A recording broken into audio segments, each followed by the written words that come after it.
And we're back with part 3 of Schumann's Second Sonata in G minor, Opus 22. After the recap is, there's very little that's different. We have the same thing until we get to this.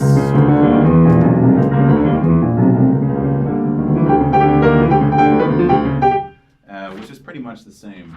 So let's go straight to when we have this. Sorry, this is D.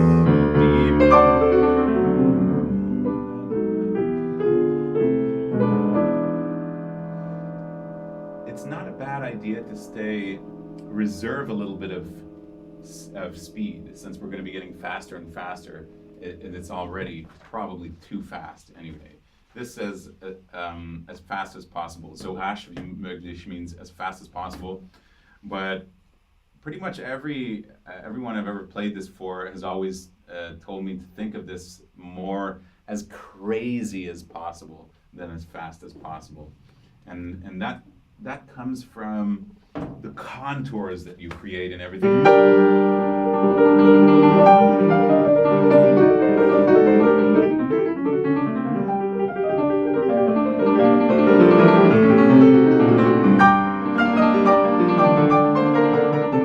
So it doesn't need to be that fast. Okay, so when we get to this G major,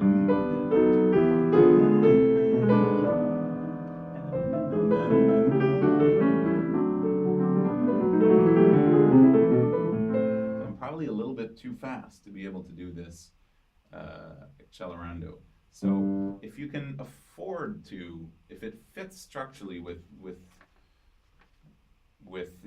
let's say your interpretation of this piece up to this point, by all means slow down.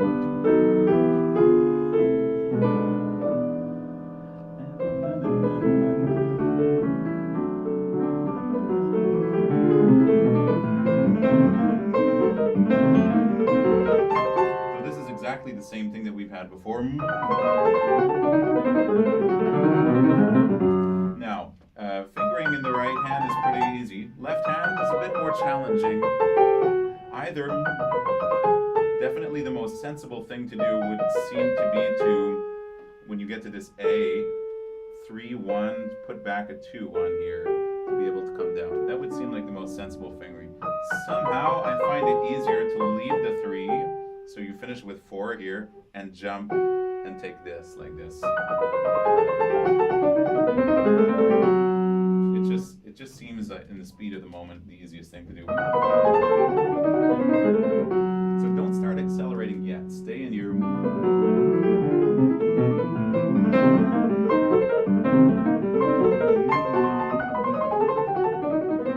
very steady.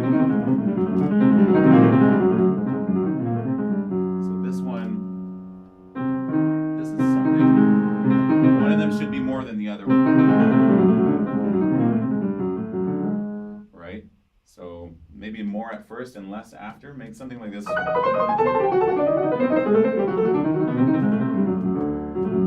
am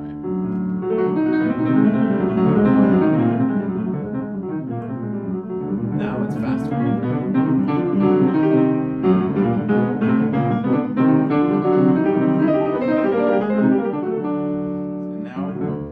Good idea to put no pedal here.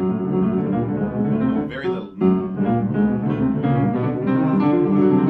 With just slight accents. We have these decrescendos written on every group of 4/16.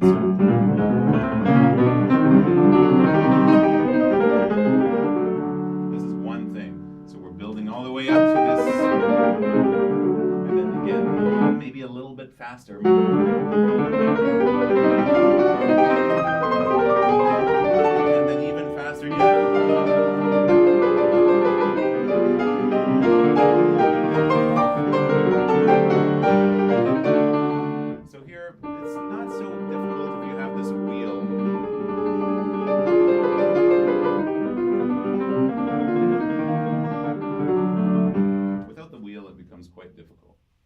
But the general idea of this is that we have one tempo for this part. So let's say something like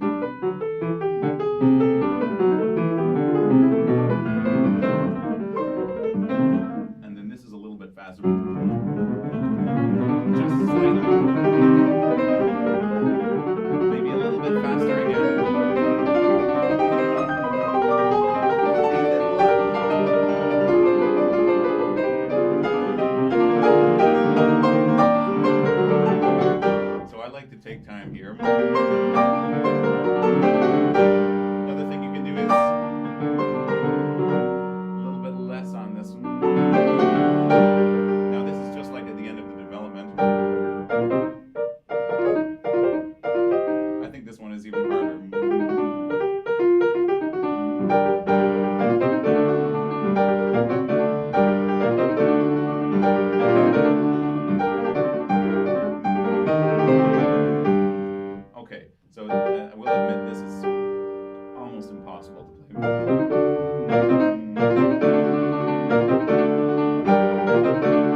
this. Now what I used to do was put the pedal and go like that.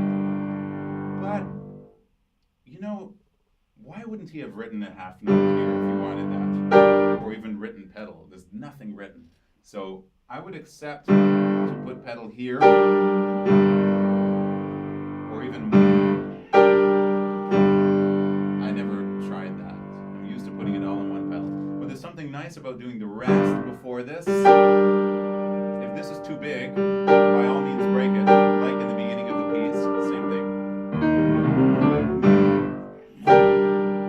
It has to come from here. It has to be like some, kind of like someone was explaining once, the beginning of the Chopin First Scherzo with those two chords. It's kind of like picking up a whole pile of rocks and then dumping them somewhere. Well, this is not completely different, but we have to feel like there's a kind of jump from here. So this sounds something like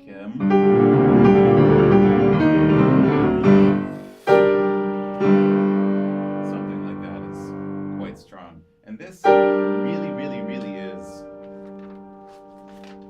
you know, undeniably, it's the exact same thing as this. So I don't see the problem in breaking it if your hand can't do a tenth. That works. Okay. That's it for today. We've covered the first movement, and if you guys want, maybe we'll look at the rest another time. Second, third movement.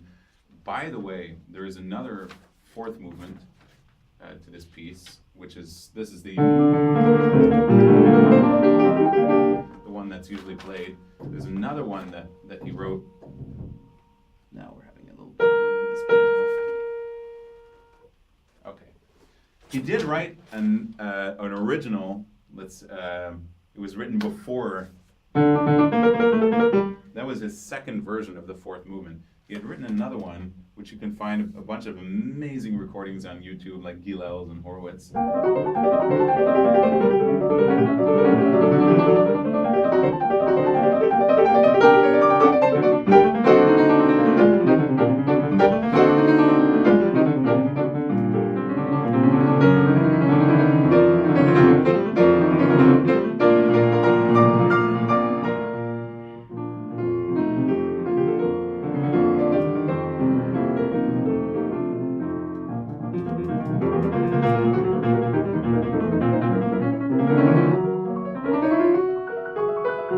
This is really an amazing, amazing piece. And it is said that Clara Schumann could not play it, nor understand it, which is not surprising because it's so complex, and there's so many things that are actually impossible to play. You have to rearrange them in some way because it doesn't fit the hand. But anyway, we'll save that for another video. So the Presto Passionato, it's called, the original Presto of Sonata 2 in G minor, to be looked at.